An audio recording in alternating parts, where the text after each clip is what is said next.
तुम्हारी पोल पट्टी खोलने लग जाए तो क्या हो, तुम्हारी पोल पट्टी खोलने लग जाए तो क्या हो, अगर मंदिर की मूरत बोलने लग जाए तो क्या हो, बताओ ब्रह्म बेला में जहां तुम पाप धोते हो वही सरयू का पानी खौलने लग जाए तो क्या हो। अयोध्या हारे आप, जहां जहां से प्रभु श्री राम गुजरे थे वो सारी सीटें आप लोग हार गए। 1925 की संस्थाएं 100 साल हो गए, 100 साल पुरानी संस्थाएं, वहां से निकले आप लोग। 100 साल हो गया लेकिन दिमाग अभी भी बच्चों का, अभी बच्चों की तरह खेल रहे हैं। भी भ्रष्टाचारी को नहीं छोड़ूंगा, ये मोदी की गारंटी है। सारे भ्रष्टाचारियों को बीजेपी में शामिल करूंगा, ये प्रधानमंत्री की गारंटी, ये गारंटी है आपकी। चंदा दो धंधा लो स्कीम मत चलाइए। इलेक्टोरल बॉन्ड में आपका पर्दाफाश हो चुका है। 3,02,000 करोड़ रुपए के ठेके अलग अलग कंपनियों को दिए गए जिनसे इलेक्टोरल बॉन्ड के नाम पे पैसा लिया गया। इसकी जांच होनी चाहिए। हम आ भी भरते हैं तो हो जाते हैं बदनाम, और वो कत्ल भी करते हैं तो चर्चा नहीं होता। आप लोग सबको गालियां देने लगते हैं। लोकतंत्र में अच्छी चीज नहीं माने, कभी मुसलमानों को गाली दो, कभी सिखों को गाली दो, कभी ईसाइयों को गाली दो। भारत के प्रधानमंत्री महंगाई पे बात नहीं करते महोदया, बेरोजगारी पे बात नहीं करते महोदया, किसानी पे बात नहीं करते।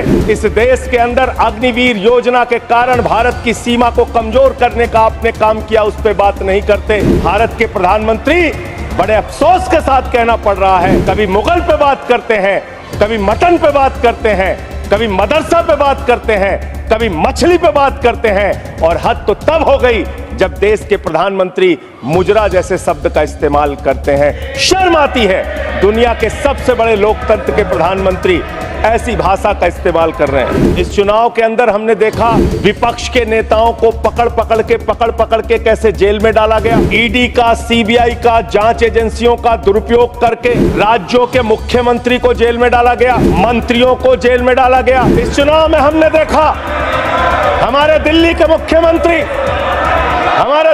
मुख्यमंत्री अरविंद केजरीवाल, उनको चुनाव से पहले जबरदस्ती पकड़ के जेल में डाल दिया गया महोदया। और मुद्दा क्या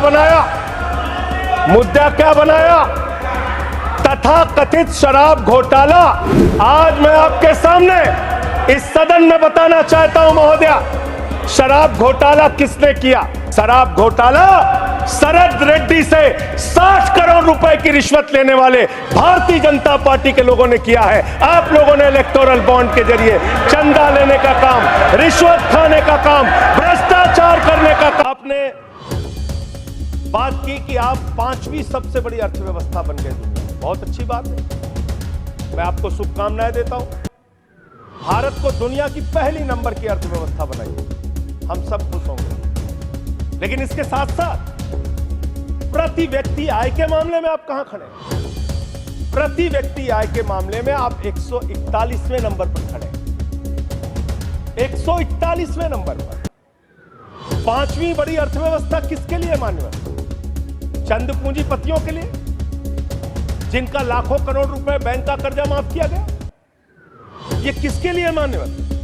आपने कहा, चुनाव के दौरान हमने एक भाषण और सुना मान्यवर, कि आपकी संपत्ति लेके ये भाग जाएंगे, वो भाग जाएंगे। अरे संपत्ति कौन कौन लेके भागा है ये तो सर्वविदित सत्य है। 20,000 करोड़ रुपए लेके नीरव मोदी भाग गया, 10,000 करोड़ रुपए लेके विजय माल्या भाग गया, 3,000 करोड़ लेके ललित मोदी भाग गया। ये कौन है? बड़े बड़े पूंजीपति। और मान्यवर, दूसरे सदन में इनका दिया गया जवाब है। मैं चाहूंगा आपके माध्यम से सरकार को इसका जवाब जरूर देना, तो उसके बारे में मेरे साथ ये बहस कर सकते हैं, जो प्रस्ताव लाना हो ला सकते हैं। ये सर्वविदित सत्य है, मैं आपको बता रहा हूं मान्यवर। 3,53,000 करोड़ रुपए बैंक सेटलमेंट के, 3,53,655 करोड़ रुपए बैंक सेटलमेंट के नाम पे 43 कंपनियों का माफ किया गया। 43 कंपनियों का। इसका रिकॉर्ड आपके सामने मैं रख दूंगा। मान्यवर, संपत्ति आप कहां पहुंचा रहे हैं, किसको पहुंचा रहे हैं, किस लिए आप काम कर रहे हैं, किसके लिए काम कर रहे हैं, ये पूरे देश को जानना चाहिए। आपने रेलवे की उन्नति की चर्चा की है, वंदे मेट्रो की चर्चा की है। हमारे एक मित्र कह रहे थे ट्रेन में सफर, मैं शायद ट्रेन में भी सफर किया हूं, रोड से भी सफर किया हूं, इतना सफर किया हूं कि उसके आंकड़े जब सामने आएंगे तो वो एक गाथा लिखी जा सकती है उसमें। ट्रेन में सफर करने वालों की हालत आज क्या है? इंसान को भूसे की तरह भर के एक जगह से दूसरी जगह जाना पड़ता है मान्यवर। लखनऊ में उतरिए, वहां पर कुली मिले मुझे मान्यवर, उनके लिए एक वादा किया था बहुत पहले, और आप एक उदार हृदय के व्यक्ति हैं, मैं चाहता हूं आपके माध्यम से सरकार तक ये बात जानी चाहिए। कुलियों को वादा किया इस सरकार ने कि आपके बच्चों को नौकरी दी जाएगी, कुलियों को वादा किया वर्दी दी जाएगी, तमाम प्रकार की सुविधाएं दी जाएंगी। उनका ज्ञापन मेरे पास पड़ा हुआ है, आज भी उनकी मांगों के बारे में कोई सुना नहीं। आपने इस देश के नौजवानों के साथ क्या किया? पेपर लीक पे पेपर लीक, पेपर लीक पे पेपर लीक, नीट का पेपर लीक,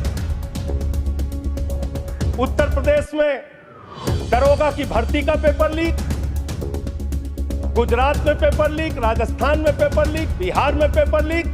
2 साल में 70 पेपर लीक हुए मान्यवर, 70 पेपर लीक। इस देश के नौजवानों के साथ आपने खिलवाड़ करने का काम किया। 2 करोड़ छात्रों और नौजवानों की जिंदगी बर्बाद हुई पेपर लीक के कारण। कौन जिम्मेदार है उसके लिए? कैसे कार्रवाई होगी?